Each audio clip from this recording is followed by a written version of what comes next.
Hi friends, welcome to BRK health. నేను miss వియా Varma. Period pain ఈరోజు మనం మాట్లాడుకోబోతున్న విషయం ప్రతి మహిళకు సంబంధించి చాలా ప్రాముఖ్యమైనది. అదేనండి, పీరియడ్ టైంలో వచ్చే నొప్పులు అంటే పీరియడ్ పెయిన్ గురించి.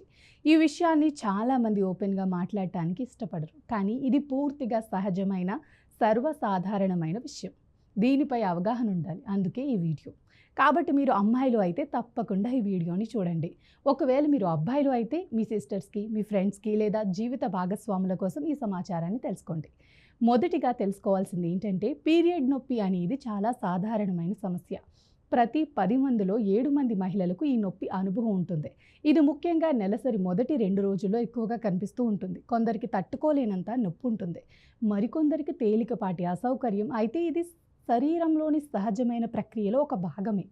కానీ ఇప్పుడు ఈ నొప్పి ఎందుకు వస్తుందో తెలుసుకుందాం. పీరియడ్ టైంలో గర్భాశయం తన లోపల ఉండే లైనింగ్ను బయటకు పంపడానికి కుదించుకుంటుంది.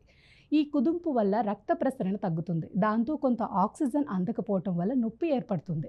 ఇది శాస్త్రీయంగా పూర్తిగా సహజమే. ఈ సమయంలో ప్రోస్టాగ్లాండిన్స్ అనే హార్మోన్ ఎక్కువగా ఉత్పత్తి అవుతుంది. అది నొప్పికి కారణమవుతుంది. ఇప్పుడు ఈ నొప్పి ఎక్కడ అనిపిస్తుందో మాట్లాడుకుందాం. సాధారణంగా కడుపు కింది భాగంలో నొప్పి ఎక్కువగా ఉంటుంది. కొంతమందికి వీపు నొప్పి, తొడల వరకు వెళ్లే నొప్పి కూడా ఉండొచ్చు. కొన్నిసార్లు వికారం, తలనొప్పి, డైజెస్టివ్ సమస్యలు కూడా తోడుగా ఉంటాయి. కొన్ని గంటల పాటు లేదా 1-2 రోజుల పాటు ఈ నొప్పి కొనసాగుతూ ఉంటుంది. ఇక పీరియడ్ నొప్పిని తగ్గించుకోవటానికి మనం ఇంట్లోనే తీసుకోవచ్చే కొన్ని చిన్ని చిట్కాలు చూద్దాం. మొదటిగా హాట్ వాటర్ బ్యాగ్ లేదా హీట్ ప్యాడ్ ను కడుపుపై ఉంచడం వలన నొప్పి చాలా తగ్గుతుంది. వేడి వల్ల నరాలు రిలాక్స్ అవుతాయి అని గుర్తుపెట్టుకోండి.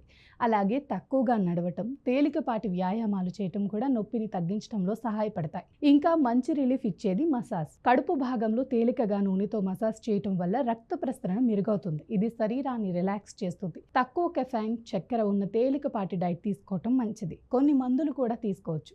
ఉదాహరణకి మెఫెనమిక్ యాసిడ్ అనే నొప్పి నివారణ మాత్రలు, కానీ ఇవి డాక్టర్ సలహా తీసుకుని మాత్రమే వాడాలి. ఇప్పుడు చాలామంది అమ్మాయిలు ఈ నొప్పిని సహించలేక స్కూల్, కాలేజ్, ఆఫీస్కి వెళ్ళలేరు. కొంతమంది అయితే పీరియడ్స్ టైంలో పని చేయటం మానేసి పడుకుంటూ ఉంటారు. ఇది సాధారణమే అయినా మనం శరీరాన్ని శాంతంగా ఉంచటం, తినే తిండి బాగుండటం, మైండ్ సానుకూలంగా ఉంచటం వల్ల చాలా మేర నొప్పి తగ్గిపోతుంది.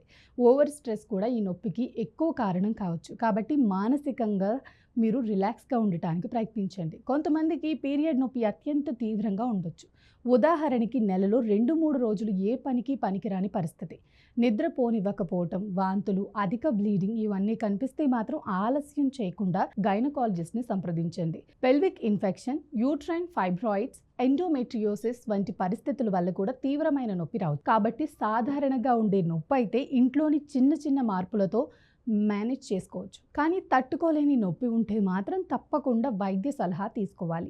ఆరోగ్యంగా ఉండాలంటే శరీరంలో జరుగుతున్న మార్పులను చిన్న చూపుగా చూడకుండా అవగాహనగా పరిశీలించాలి. ఇప్పుడు పీరియడ్ సమయంలో తీసుకోవాల్సిన మంచి ఆహారం గురించి చెప్పుకుంటే, వేడి నీళ్ళు ఎక్కువగా తాగండి. పచ్చి కూరగాయలు, ఐరన్ అధికంగా ఉండే పదార్థాలు, ఉదాహరణకి మునగకూర, బీట్రూట్, పోమోగ్రానేట్, ఖర్జూరాలు ఇవి బ్లడ్ లాస్ వల్ల వచ్చే నీరసాన్ని తగ్గించడంలో సహాయపడతాయి. అలాగే విటమిన్ బి, మెగ్నీషియం, కాల్షియం ఉన్న ఆహారం తీసుకోవటం వల్ల నొప్పి తగ్గుతుంది. ఇంకా ముఖ్యంగా చెప్పుకోవాల్సింది, పీరియడ్స్ నుంచి సిగ్గు లేకుండా మాట్లాడాలి. ఇది ఒక బలమైన ప్రక్రియ. ఇది ఆరోగ్యంగా ఉన్న మహిళకు వచ్చే సహజ లక్షణం. అందుకే తల్లులు తమ కుమార్తెలకు ఈ విషయాన్ని ఓపెన్గా వివరించాలి. పీరియడ్స్ టైంలో నొప్పి వచ్చినప్పుడు మద్దతు ఇవ్వండి. తిట్టకుండా, నొప్పిని కల్చరల్గా చిన్నచూపు చూడకుండా వ్యవహరించండి. మొత్తంగా చూస్తే పీరియడ్ నొప్పి అనేది చాలా సాధారణమైన సమస్య అయినా దీనిపై సరైన అవగాహన లేకపోవటం వల్ల అనవసర భయాలు, బాధలు పెరుగుతూ ఉంటాయి. ఈ వీడియో చూస్తున్న మీరైనా మీ చుట్టూ ఉన్న మహిళలకు, యువతికి ఈ వీడియోలు చేరేలా చూసుకోండి. అవసరమైనప్పుడు రిలీఫ్ కోసం చిన్న మార్గాలు ట్రై చేయండి. అవసరమైతే డాక్టర్ని సంప్రదించండి. ఆరోగ్యం మన చేతుల్లోనే ఉంటుంది. ఈ సమాచారం మీకు ఉపయోగపడిందని అనుకుంటున్నాను.